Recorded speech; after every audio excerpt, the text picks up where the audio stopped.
కర్ణాటకలో కాంగ్రెస్కి అధికారం వచ్చేసింది. అధికారం వచ్చిన తర్వాత కాంగ్రెస్ పార్టీ యొక్క చోటామోటా కార్యకర్తలకు పట్టపగ్గాలు లేకుండా పోతుంది. ఇష్టారాజ్యం చేస్తున్నారు.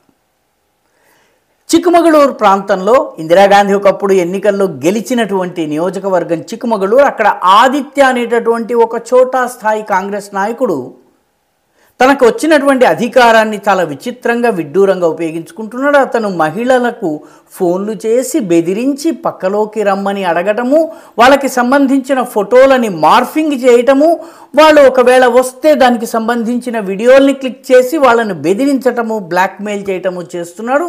చిట్ట చివరికి ఒక మహిళ తెగించి ధైర్యం చేసి అతని మీద ఫిర్యాదు చేసింది. పోలీసులు ప్రైమా ఫేసి అధ్యయనం చేసి చూసేసరికి, ఇన్వెస్టిగేట్ చేసి చూసేసరికి ఈ సదరు ఆదిత్య అనే వ్యక్తి దీనికి పాల్పడుతున్నట్టు స్పష్టమైన ఆధారాలు లభించి అతన్ని అరెస్ట్ చేసి ప్రస్తుతం జైల్లో పెట్టారు.